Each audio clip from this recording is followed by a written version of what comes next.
modelo de substituição de importações implementado em grande parte dos países da América Latina no período pós-guerra acelerou um processo de industrialização que estava destinado a satisfazer quase exclusivamente as necessidades do mercado interno.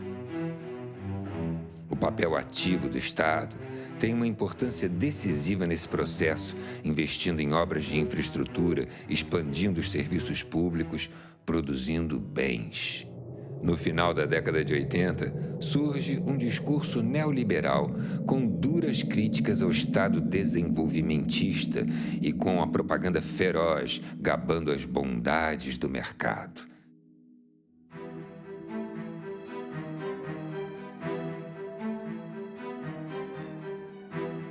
Um exemplo nesse sentido é o programa de privatizações das empresas públicas que, com diferentes ritmos, se impõe em todos os países latino-americanos. Não se trata de um Estado ausente, mas sim de um outro Estado submetido às exigências do mercado. Milton Santos. O neoliberalismo real é muito diferente do neoliberalismo utópico. E o Estado neoliberal não é um Estado mínimo, é um Estado ativista, é um Estado militante, só que as formas, os padrões de articulação entre Estado, capital e sociedade é que se alteraram. Isso não pode ser lido meramente como um processo de redução do lugar e do papel do Estado, tem que ser entendido como uma redefinição do lugar e do papel do Estado no processo de acumulação do capital e de dominação capitalista.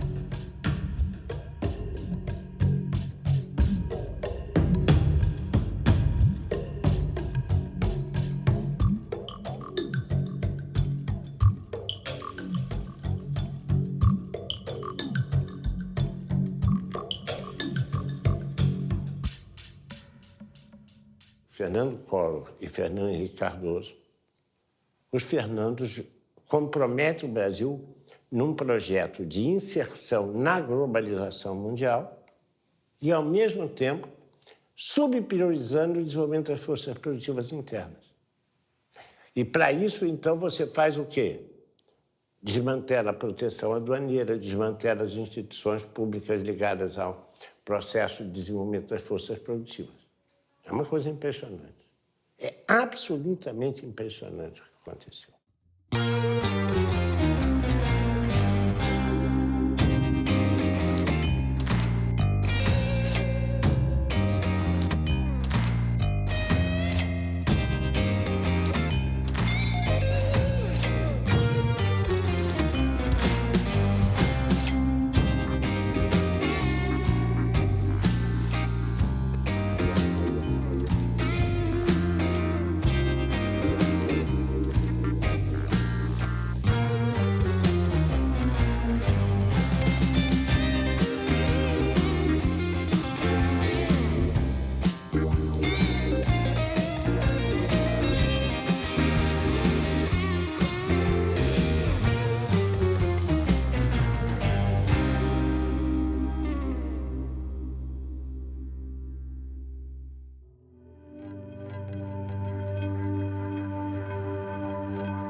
Moradia, saúde, educação, transporte, segurança estão sendo tratados como mercadoria, da mesma forma que aparelho celular, carro financiado, televisores de 50 polegadas e outros produtos.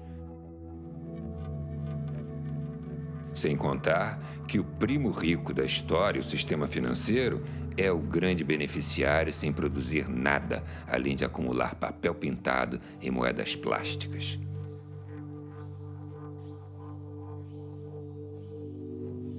As florestas, os oceanos, os rios, o subsolo e até mesmo o ar são disputados por grupos privados como commodities a serem negociadas pelas bolsas de valores mundo afora.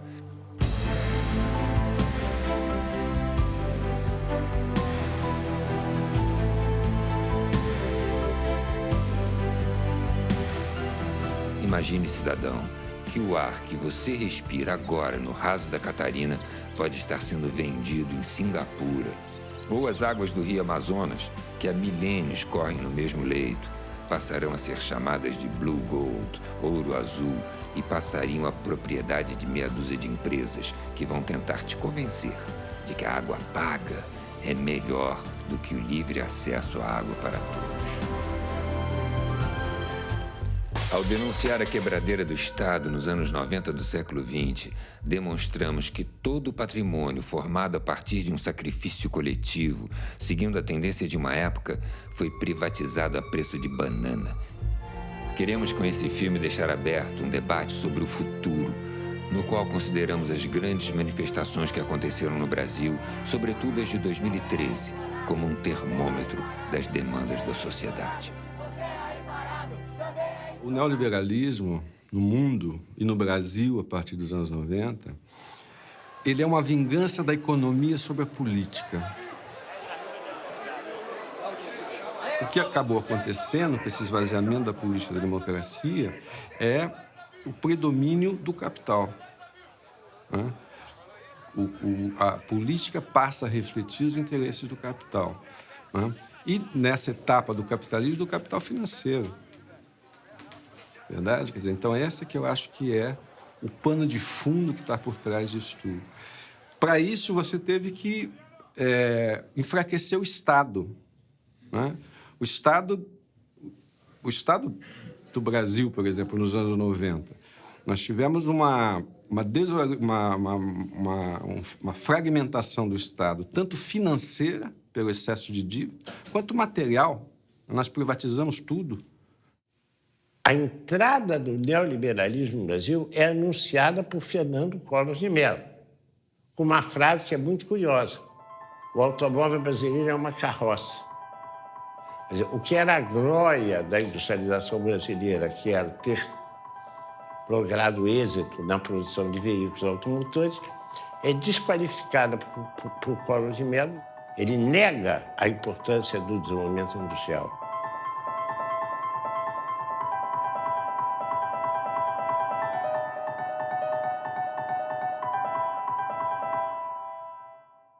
Fernando Henrique Cardoso é muito mais sofisticado. Ele não faz esse tipo de discurso. Ele faz um outro discurso. O Brasil tem que se inserir dentro das tendências mundiais. A tendência mundial é a globalização. Exportar é a solução para o Brasil. O Brasil precisa voltar a ser uma economia exportadora. Forte economia exportadora. Isso é levado às últimas consequências associadas com a ideia da privatização. Foi ocupando cada poro do Estado brasileiro. Quando eu fui para o governo federal, eu fiquei muito impressionada com isso. De perceber que na máquina do Estado, você tinha aqueles moços biotipo da escola de Chicago, sabe? Cabelo escovinha, Cooper de manhã, fortes, com uma cabeça absolutamente feita, assim, que desconhecia completamente a sociedade brasileira. Lembra da época do Collor, que ele punha aquele elefante, era uma propaganda de que o Estado era um elefante pesado, perdulário, ineficiente, que gastava muito dinheiro, e a ideia era de que o mercado tinha solução para tudo. Já foi importante uma forte presença do Estado na economia. Só que o Estado engordou muito em áreas não prioritárias para você, cidadão. Ficou pesado. Com a desestatização, o Estado vai investir pesado em saúde, educação, habitação, saneamento e segurança. Um Estado pesado incomoda muita gente. Incomoda mesmo. Governo do Brasil. A prioridade é o cidadão. Ao longo dos anos 1990, o apoio da mídia às privatizações foi total, repercutindo e massificando o discurso neoliberal. Desestatização, porque o Brasil não pode ficar para trás. A mídia tem um papel fundamental nesse processo, né? Porque a mídia os meios de comunicação em geral, né? Lato sensu, né? Quer dizer, é televisão, é rádio, é cinema, internet, tudo isso tem uma influência enorme para formar a opinião das pessoas, né? E a mídia, naquela época, teve um papel importante, inclusive no ataque àqueles economistas que alegavam que aquela política neoliberal seria prejudicial ao desenvolvimento brasileiro, chamando esses economistas de dinossauros.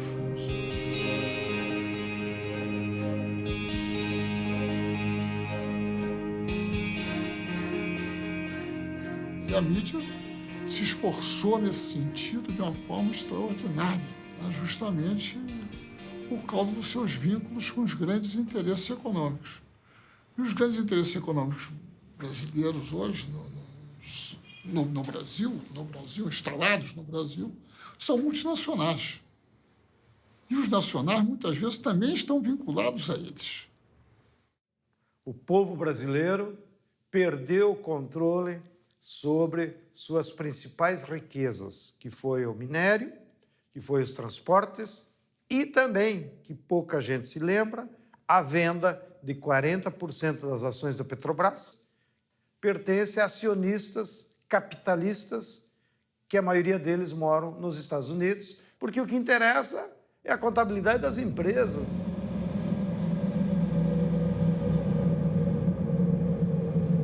A privatização das telecomunicações é uma privatização do espaço eletromagnético. A privatização do setor elétrico é, num certo sentido, a privatização dos nossos rios.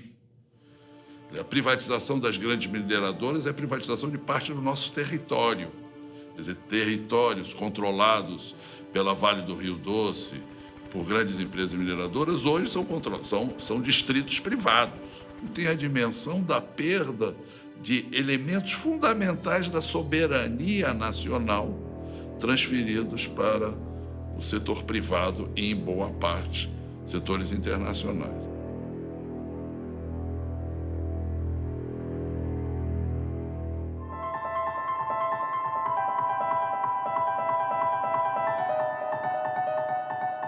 Foi um processo de desconstrução do Estado, né? E não foi uma reorganização, não houve um planejamento estratégico, na verdade foi uma interpretação de que o Estado era o problema do país. E a resolução desse problema passava pela destruição, pela desconstrução do Estado.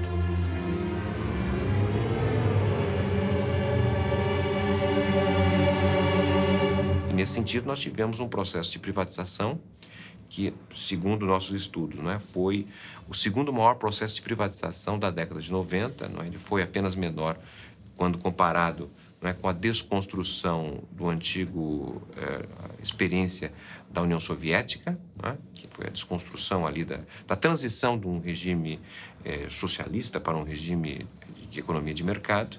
Então, a nossa desconstrução nos anos 90, que valeu a geração de receita de ao redor de 100 bilhões de dólares, que naquele momento, nos anos 90, equivaleu a cerca de 15% de todo o PIB, que foi transferido do setor público para o setor privado. E, em grande parte dessa transferência, significou um engrandecimento em termos de riqueza de determinadas famílias e grupos estrangeiros, sem a contrapartida, porque nós tivemos, simultaneamente a essa privatização, uma redução de 500 mil de postos de trabalho. Essa é uma estratégia americana que ela parte do princípio que, num mercado totalmente livre, as empresas americanas, as mega empresas multinacionais americanas, por seu dinamismo tecnológico, pela sua escala, pelo seu poder financeiro, prevalecerão sobre as outras. O neoliberalismo é isso, é você dizer, olha, o Estado é o grande adversário da eficiência econômica. Então, é necessário reduzir o Estado ao mínimo. Aí vem as privatizações, né?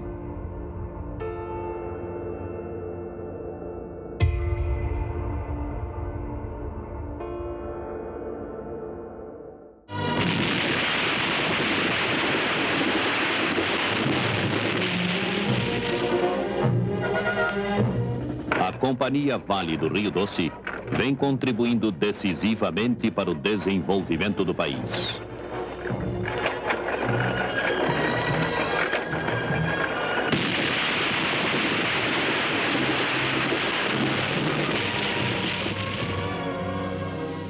A Vale do Rio Doce foi criada em 1942 pelo presidente Getúlio Vargas.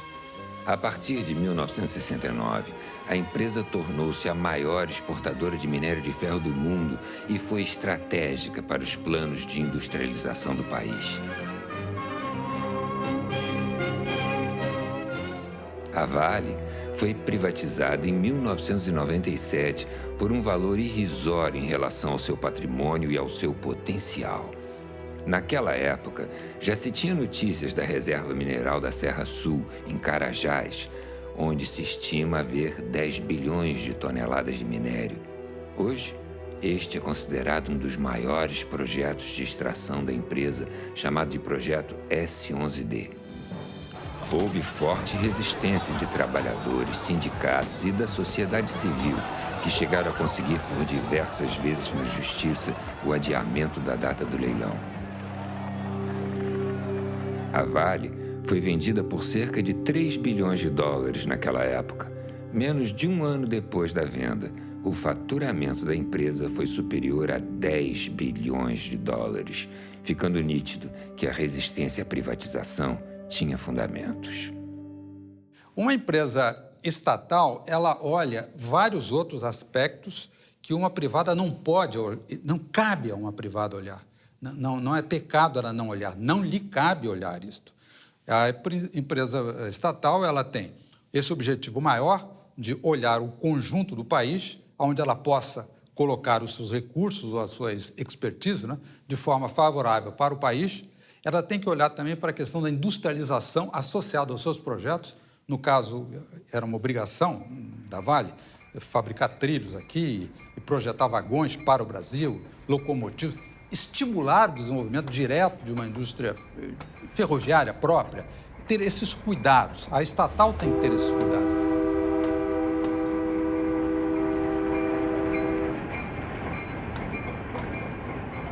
No caso das ferrovias, afetou também a logística da população, porque praticamente nós que tínhamos uma malha de transporte público ferroviário, hoje se reduziu a 2 ramais e ainda com 2 ou 3 comboios por semana. Nós precisamos construir uma rede ferroviária em todo o país para, no fundo, beneficiar a população que possa ter alternativa de transporte, para beneficiar a população, para diminuir o custo do frete dos bens que circulam aqui. E para isso precisa ter investimento de todo o povo, independente se aquilo vai dar lucro ou não. Hoje eles privatizaram todas as ferrovias e os únicos ramais que as empresas privadas estão fazendo é para construir para exportação. Exportação de minério de ferro, exportação de soja. De novo, a ferrovia não é para beneficiar o povo.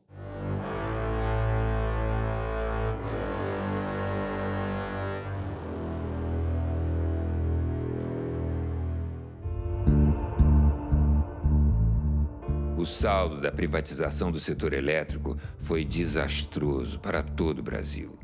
Um exemplo surreal foi a privatização da Light. Já em 1979, o governo da ditadura comprou a Light da Braskem Limitada 2 anos antes do contrato de concessão acabar, quando a empresa passaria o controle do Estado brasileiro sem ônus. No entanto, ela foi comprada por 380 milhões de dólares. 17 anos após a estatização, em 1996, a Light foi privatizada. O então ministro do Planejamento, José Serra, orgulhoso, declarou: "Foi o maior leilão do país." No contrato, havia a absurda previsão da piora dos serviços, com autorização do aumento do número de blackouts e apagões. Como em quase todos os processos de privatização do setor, antes da venda houve o reajuste das tarifas de energia. No caso da Light, foi de 58% e o pagamento com as chamadas moedas podres. Além da utilização de empréstimos do BNDES com recursos retirados do Fundo de Amparo ao Trabalhador, FAT, do Fundo de Garantia, FGTS e do PIS/PASEP. Não faltam casos desse desmonte do setor energético em todo o país.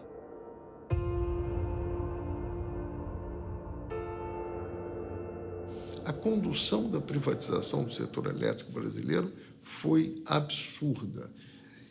E, como na geração não foi feito investimento e também muito pouco na transmissão, na hora que a economia cresceu um pouquinho, que foi o ano 2001, entrou em colapso. Não havia capacidade instalada para atender a demanda e faltou energia no Brasil. Houve um racionamento mano-militar, né?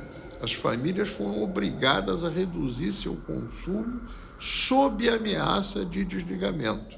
E a Light apagou o Rio de Janeiro. Isso foi logo no primeiro verão após a privatização. O que mostra o insucesso da privatização. Se o Estado ia mal, sem ele, pior ainda. As reclamações quanto à má qualidade dos serviços, apagões e acidentes são comuns em quase todos os estados. O Ministério Público, no Rio de Janeiro, após trocas de acusações entre as empresas, responsabilizou pelos incêndios em galerias e explosões em bueiros tanto a Light como a concessionária de gás canalizado SEG, também privatizada em 1997. A privatização no Brasil começou pela distribuição, seguiu na transmissão e a última a ser atingida foi a geração. A barragem interrompe a passagem da água e isto só pode ser uma função do Estado, dado a sua intervenção física, não só no sistema físico, como também social, porque a área é, às vezes, utilizada para várias outras coisas e populações são atingidas. Não é? Então, o papel do Estado aí, né, na geração elétrica se torna mais flagrante, a ideia do monopólio natural devido a essa forma de geração. É uma história muito triste, no caso da energia elétrica, porque o Brasil, que tinha na hidroeletricidade a grande componente da matriz energética brasileira, que era, do ponto de vista mundial, economia de grande porte. O Brasil tinha a matriz energética melhor do planeta, ainda é muito boa, mas perdeu muito metendo os seus pés pelas mãos. E se meteu os pés pelas mãos de tal maneira que o Brasil, que tinha uma das tarifas de energia elétrica mais baixas do planeta, hoje já tem uma das mais elevadas do planeta.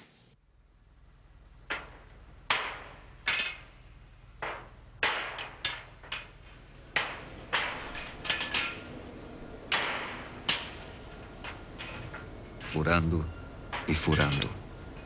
200 metros, 500 metros, 2.000 metros, 5.000 metros, até jorrar o petróleo.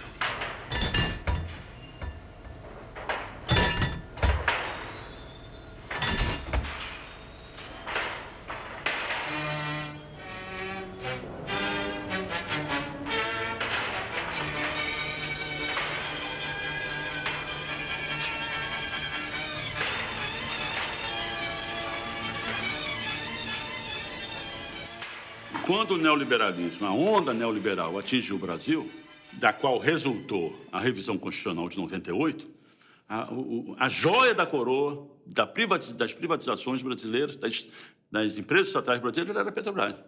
Uma empresa estatal que tem não só conhecimento e competência e experiência, mas uma vontade nacionalista de descobrir recursos energéticos brasileiros, sendo a energia um assunto de segurança internacional. Esqueceram-se aqueles que formularam essa política e essa estratégia do significado que a Petrobras tem para o povo brasileiro.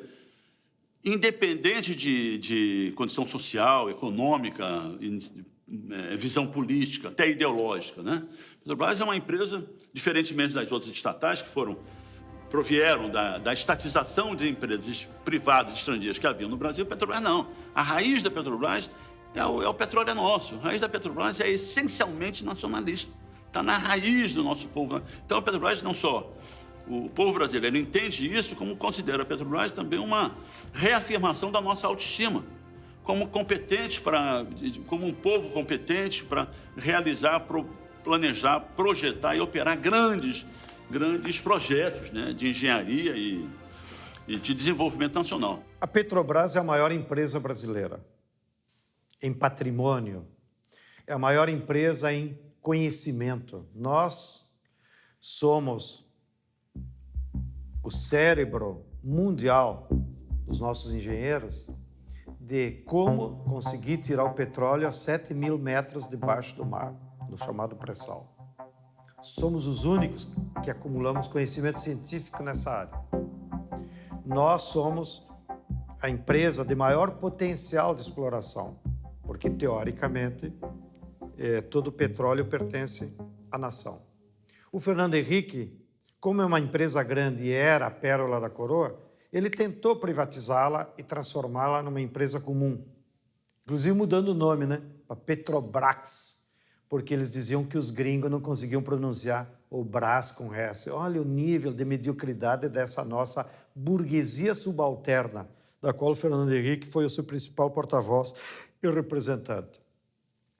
Mas por ela ser tão grande, não deu tempo eles seguirem o caminho natural da privatização. Eles tentaram pela venda das ações, tentaram pela quebra do monopólio. E isso conseguiram.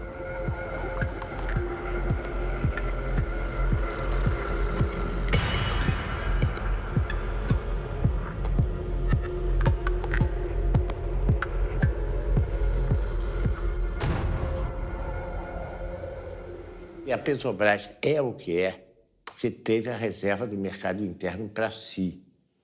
Não foi por nenhuma outra razão, é porque tendo o mercado interno para si no negócio do combustível, ela pôde o quê? Acumular recursos, competência, visão de futuro, departamento de geologia e poder se converter na empresa que se converteu. Entretanto, repare que a privatização, no caso da Petrobras, o que é que ela fez? Cortaram pernas da Petrobras. Cortaram a perna petroquímica da Petrobras, cortaram a perna dos fertilizantes da Petrobras. Que essa é uma projeção da ideia de ir descaracterizando a Petrobras como uma empresa ligada ao desenvolvimento das forças produtivas nacionais.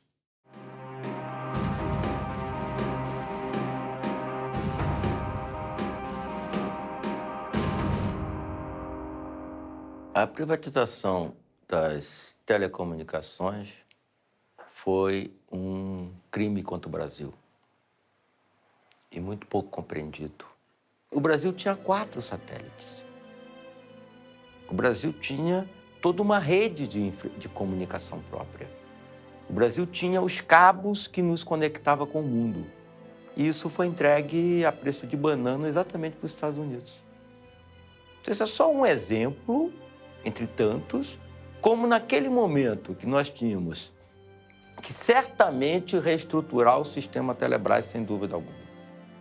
Mas o modelo adotado foi um modelo completamente antinacional, um modelo que transferiu o controle das comunicações brasileiras para fora do país, né? Um modelo que tornou as comunicações brasileiras exportadoras líquidas de capital, que não era, né? Um modelo que destruiu o parque industrial tecnológico que o Brasil tinha em cima das telecomunicações. O sistema Telebrás recebeu fartos investimentos a partir de 1996 e, após ser desmembrado em 12 empresas, foi a leilão em 1998. 2 dias antes da venda, havia 100 ações movidas em todo o país contra a privatização. No dia do leilão, manifestantes e policiais entraram em confronto nas imediações da Bolsa de Valores do Rio de Janeiro com um saldo de 11 presos, 48 feridos e a entrega do sistema de telecomunicações brasileiro ao capital privado. A Telebrás foi comprada por empresas italianas, portuguesas, espanholas e norte-americanas. O que era bom para eles não era bom para o Brasil. Em 2013, a empresa espanhola Telefônica divulgou um balanço de sua receita global, em que apontava as operações no Brasil como as que davam o maior faturamento à empresa. Os lucros obtidos no Brasil pela Telefônica servem para sustentar a expansão de sua matriz na Europa.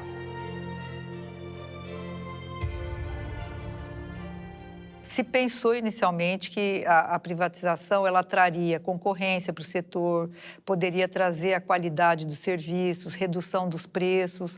Então, a ideia da privatização que o consumidor tinha, e todos nós da defesa do consumidor, era justamente isso, que nós pudéssemos trazer qualidade de vários serviços para os consumidores e também poderíamos ter acesso a bens e serviços que até então não era possível. Mas o que se observou pós-privatização e logo depois de alguns setores é que os preços subiram num nível muito elevado. A prometida concorrência não foi possível até o momento. Nós temos setores como telefonia, nós temos pouca concorrência. A rigor, você tem a expansão, a melhoria e até baixos preços de serviço, né, e competição em cerca de 300, no máximo 400 municípios brasileiros, que é onde está a renda concentrada, onde você tem efetiva atividade econômica, né? Na maior parte do país, onde a atividade econômica é baixa, a renda é baixa, né, você tem um operador monopolista, que no caso hoje é a Telemar Oi, que pratica a partir daí preços de monopólio, né? Aproveita e pratica preços de monopólio.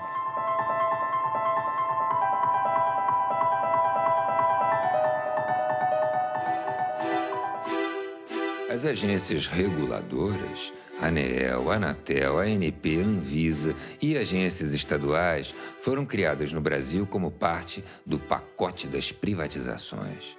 Houve a paralisação dos investimentos e o desmonte das empresas públicas propositadamente, com o objetivo de justificar a necessidade de privatizar.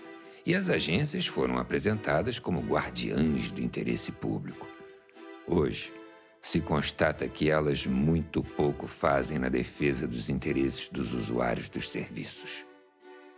Elas foram pensadas justamente para trazer ali uma certa independência, para poder agir de forma independente, mas o que se vê é a captura dessas agências. Hoje, elas são capturadas, elas têm ali o comando do próprio governo e, portanto, elas não são independentes e não podem fazer um trabalho que pudesse realmente equilibrar o mercado. As agências reguladoras foram pensadas para permitir o capital vir para os países como o Brasil.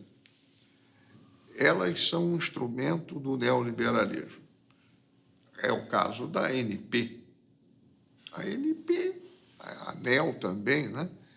Elas são empreendimentos que visam favorecer as condições do capital.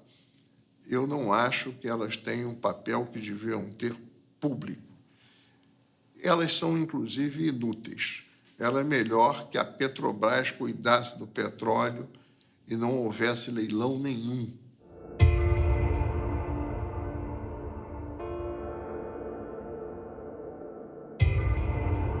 A privatização não ocorreu apenas pela venda do patrimônio material do Estado.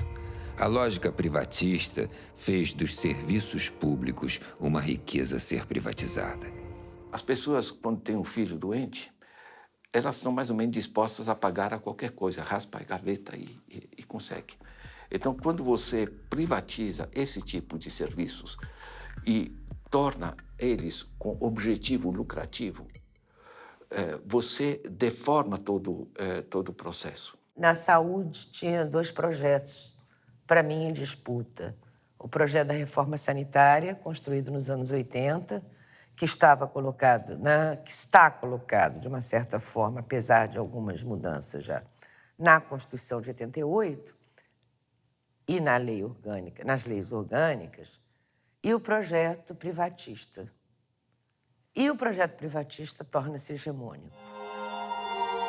Em 2 anos, foram fechados 11 mil leitos públicos e criados 8 mil e poucos leitos privados. A implementação do SUS foi muito incipiente, o subfinanciamento, a não realização de concurso público, a precarização do trabalho, a terceirização. Enfim, o abandono da bandeira da reforma sanitária. Uma mentira do tamanho de um elefante. Com a desestatização, o Estado vai investir pesado em saúde, educação, habitação, saneamento e segurança. Lembre-se, cidadão, no processo de privatização dos anos 90, eles te prometeram que o dinheiro seria investido em saúde e educação. Olha o que aconteceu. Hoje, o Brasil está entre os piores índices em saúde e educação, na maioria dos rankings internacionais. As políticas que ainda mantêm o núcleo do público, estatal, etc., como o Sistema Único de Saúde, por exemplo, o sistema educacional, por exemplo, são núcleos importantes, eles foram varridos de alguma forma, foram atravessados de alguma forma pelo setor privado, né? Eu cito um exemplo que tem a ver com os anos 90, neoliberalismo e privatização, um negócio chamado organizações sociais.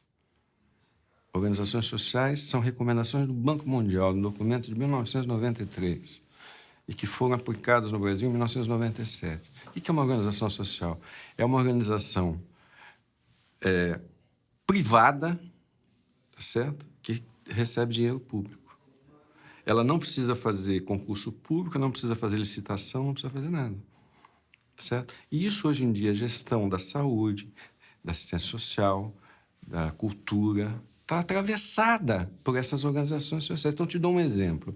O Sistema Único de Saúde tem 1 milhão de funcionários. 70% dos funcionários são ou terceirizados ou fazem parte de organizações desse tipo. Eu pergunto, é possível você ter uma gestão pública eficiente se 70% dos funcionários são privados? A Organização Mundial do Comércio apontou no ano de 2000 o setor da educação como o setor mais lucrativo para quem quisesse ter retorno rápido. E daí em diante nós tivemos sim ali um processo brutal de privatização. As matrículas no ano 2013, por exemplo, no ensino superior, especialmente no ensino superior, né? Mas não só. As matrículas, 90% praticamente num ano foram no setor privado.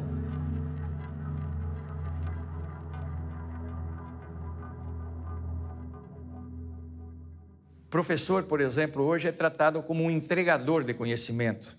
E quem pensa o conteúdo, o método e a forma de educar são institutos privados. Instituto Ayrton Senna, Telecurso Segundo Grau, Pitágoras, Instituto EQI, institutos privados. A Associação Brasileira do Agronegócio tem um investimento enorme nas regiões onde o agronegócio está mais avançado, ensinando as crianças a que o agronegócio é a salvação do Brasil. Eu li uma redação de uma criança que é, na verdade, lavagem cerebral, e que essa criança diz: agronegócio, milhões de empregos, agronegócio, autossustentabilidade, agronegócio, comida para o mundo. Então, este pensamento, além de privatizar o patrimônio e a educação ser um grande negócio hoje no Brasil, está se privatizando a concepção de educação já na educação básica. Durante os governos neoliberais na década de 90, praticamente todos os países que estavam com governos neoliberais, incluído naturalmente o Brasil com o governo Fernando Henrique Cardoso, privatizaram dentro do sistema educacional uma dimensão que na política educacional deve ser fundamentalmente pública em qualquer sistema democrático, que é a definição do conhecimento oficial. Ou seja, o que se ensina nas escolas e como se ensina passou a ser um problema de comissões de especialistas e técnicos, muitas delas internacionais e muitas delas sob o controle e a tutoria do Banco Mundial, por exemplo, que começaram a definir os parâmetros curriculares a partir dos quais se definia o que devia ser ensinado nas escolas. O que deve ser ensinado nas escolas em qualquer país do mundo é um problema de deliberação pública, um problema que atinge a sociedade. Não só aqueles que estão dentro da escola, sino também os que estão fora da escola. Deve ser um problema de deliberação e de construção coletiva.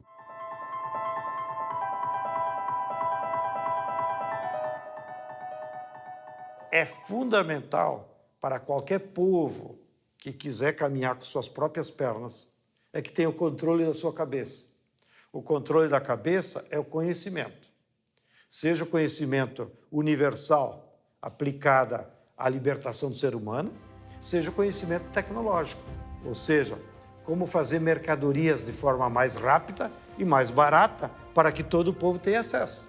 Então, o Estado tem que fazer pesados investimentos com dinheiro público. Ou seja, é como se o Estado dissesse assim, ó, povo brasileiro, vou pegar R$100 de cada um, vocês não tomem em conta, mas esses R$100 eu vou aplicar em pesquisa, em doutor, em escola, em universidade, em laboratório, em supercomputadores, que é para nós pesquisar modos de construir novas mercadorias que a médio prazo vai voltar para você como benefício, em ser coisas mais baratas, em ser coisas que possa universalizar o acesso a toda a população. Tem coisa mais estúpida no Brasil do que nós termos ainda 14 milhões de brasileiros que não sabem ler e escrever? Que hoje tem tecnologia para você, em 65 aulas, aprender a ler e escrever. Por que a empresa privada não aplica? Porque não dá lucro.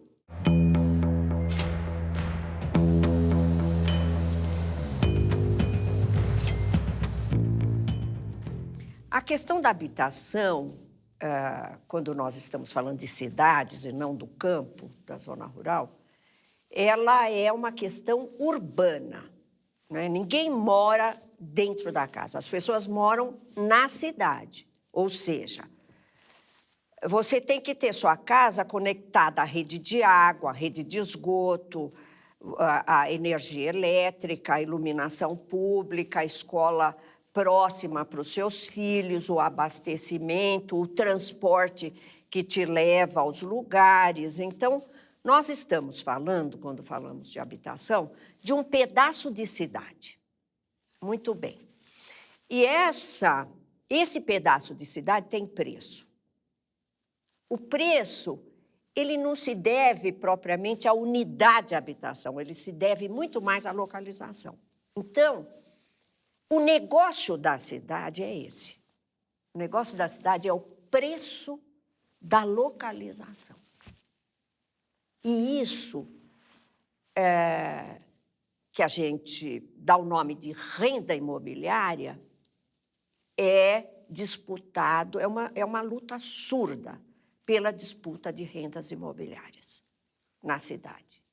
Os pobres, eles são excluídos dessa disputa. Quando o dinheiro aparece, os capitais tomam conta das cidades. Como disse o David Harvey, follow the money. Eles vêm aonde tem dinheiro e as cidades foram tomadas literalmente de assalto. Por obras absolutamente discutíveis.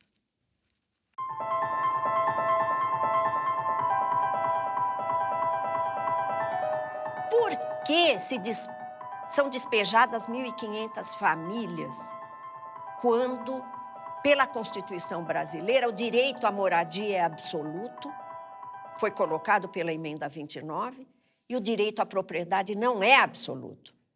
Ele é relativizado pela função social da propriedade. Por quê? Há uma conjugação entre capital imobiliário e capital de transporte, que, no caso de algumas cidades, é agravado pelo fato de que os transportes são um monopólio privado. Os transportes públicos, paradoxalmente, não são públicos, são privados, e, portanto, seguem a lógica da valorização do capital no setor de transporte. São raríssimas as experiências no mundo onde você tem transporte público de massa privatizado. A Argentina privatizou na década de 90 e reestatizou agora. A Margaret Thatcher, no auge dos anos 80, não privatizaram o sistema de manutenção do metrô, mas não privatizou o metrô de Londres. Aqui, nos anos 90, nós fomos além da Thatcher. Tá certo? Ou privatiza ou faz concessão. Né? Concessão para o setor privado. O setor privado quer lucro. Em alguma medida, isso tem a ver com o fato que, de 1994 até hoje, as tarifas de transporte urbano, por exemplo, em São Paulo, subiram o dobro da inflação. O passe livre é possível? É. Em determinadas condições, é possível. E ele é um dado de uma utopia muito importante. Muito, muito importante. Porque, como Milton Santos já falou, o jovem, ele vive um exílio na periferia. O que é o exílio na periferia? É o cara que não pode sair de lá, porque ele não tem transporte ou porque ele não tem dinheiro para o transporte, se o transporte existe. O que se espera de um jovem que mora num bairro onde ele não tem equipamento esportivo, cultural, artístico, e ele não tem mobilidade? Ele é exilado.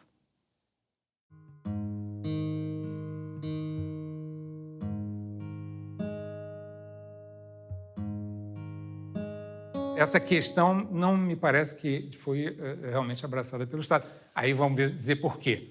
Porque essa preocupação dentro da máquina pública em todos os países apareceu junto com as reformas neoliberais. Elas coincidiram. As reformas neoliberais começou a ter uma competição internacional pela atração de empreendimentos poluentes. Nós começamos, por exemplo, a oferecer a possibilidade que nas periferias da cidade do Rio de Janeiro a gente recebesse uma siderúrgica recusada na Alemanha. Uma tecnologia que todos sabiam que era obsoleta, era arriscada, as populações que moravam na área de implantação dessa siderúrgica protestaram, tentaram se fazer ouvir na grande imprensa, inutilmente. Depois de 6 anos, se não me engano, a primeira grande explosão que não pôde ser deixada de aparecer na grande mídia, aí começa a se discutir, não, seria melhor a gente investir em tecnologias inteligentes, nós também não gostamos das tecnologias sujas da siderurgia, mas o fato é que essa siderúrgica foi atraída como uma grande vitória, que ia produzir emprego, renda, etc. Tal. E o que tem produzido é males à saúde da população local e problemas, inclusive, econômicos, parece que estão procurando algum comprador para esse tipo de tecnologia. Infelizmente, nos últimos anos, os bens naturais da terra, da água, das florestas, estão sofrendo uma ofensiva do capital internacional, que, inclusive, para se proteger da crise no hemisfério norte, de 2008, correu aqui para o Brasil para se transformar em patrimônio e escapar da crise. E se preparar para um novo ciclo de expansão do capital, para então eles se apropriarem da renda extraordinária que os bens da terra sempre geram para os capitalistas. Então, nos últimos 2, 3 anos, pelo que passou pelo Banco Central, mais de 200 bilhões de dólares de capital financeiro especulativo veio ao Brasil e se transformou em terra, em usina de etanol, em usina hidrelétrica e, inclusive, se apropriando da atmosfera, que eles fazem esses cálculos agora de quanto oxigênio cada hectare de floresta tropical emite na atmosfera, transformam isso num título e vendem nas bolsas da Europa como crédito de carbono para as empresas que emitem muito carbono nas indústrias poluidoras.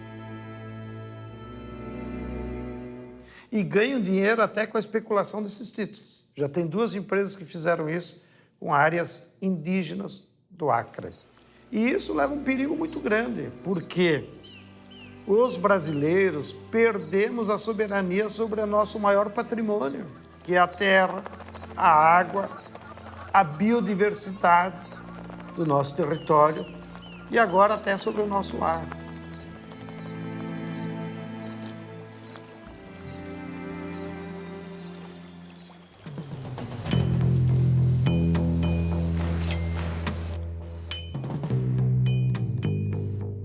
A defesa da economia nacional que o Lula fez só foi implementável porque tinha esses bancos, pelo Banco do Brasil, pelo BNDES e pela Caixa Econômica. Por que isso não pode ser feito na Europa? Porque, primeiro, que os europeus abriram mão da soberania monetária, né, com a União Europeia. Em segundo lugar, a maior parte dos bancos públicos foram desmantelados.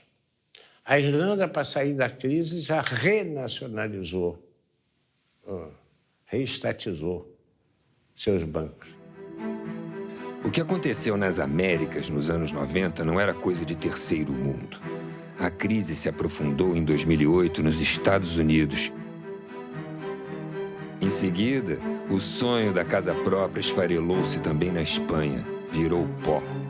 Depois foi a vez de Portugal e, finalmente, quebraram a Grécia.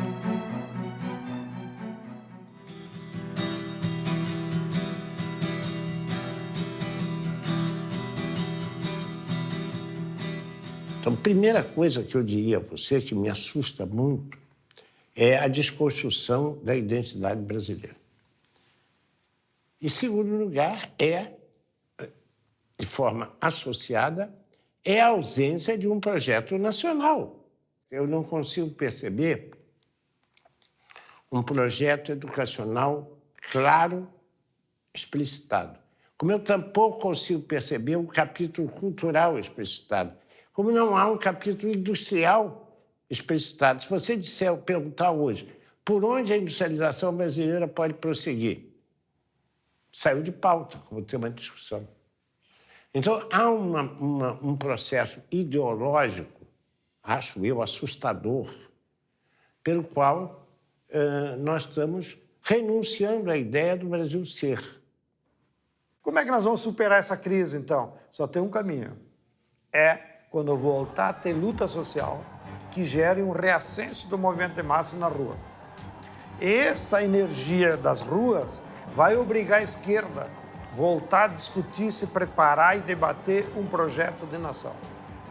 Um projeto de nação não capitalista, não naqueles formatos da década de 50, um projeto da nação dirigido pela burguesia. Um projeto de nação no sentido de organizar a economia para atender às necessidades da população. Não se trata de ter esperança, se trata de fazer mobilização e conquistar. Né? Se nós ficarmos esperando o Estado se transformar, ele não vai se transformar. Né? Ele vai continuar sendo do jeito que ele é, conservador, como ele foi concebido por quem o concebeu. A sociedade se move com a participação dos trabalhadores.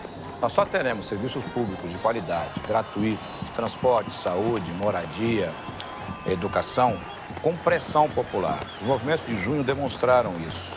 Nós queremos um Estado que seja um Estado voltado para os interesses da população, não um Estado voltado para os interesses do mercado, por exemplo. E a mobilização dos trabalhadores é essencial para que esse Estado seja um Estado plural e não um Estado excludente.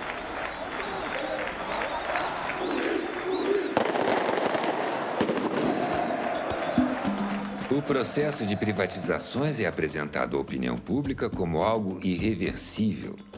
As lutas populares, que em alguns casos foram extremamente sangrentas, já demonstraram que isso não é verdade.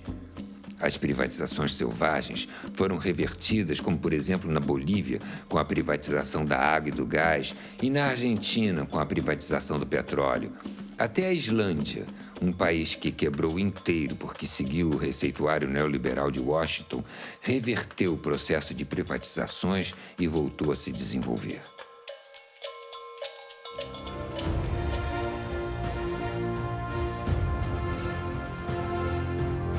Quando pensamos a história, nos voltamos para o futuro.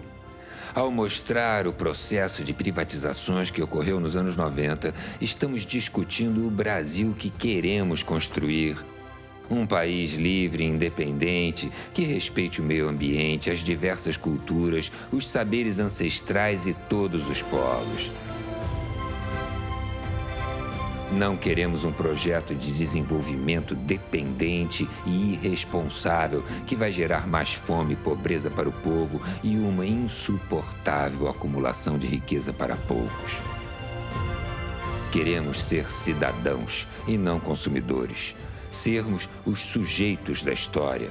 Não somos números, somos gente. Como disse o professor Milton Santos, a qualidade dos serviços públicos é que assinará a carta de alforria dos moradores, em especial os jovens que vivem o destino do exílio na periferia. Este é o momento.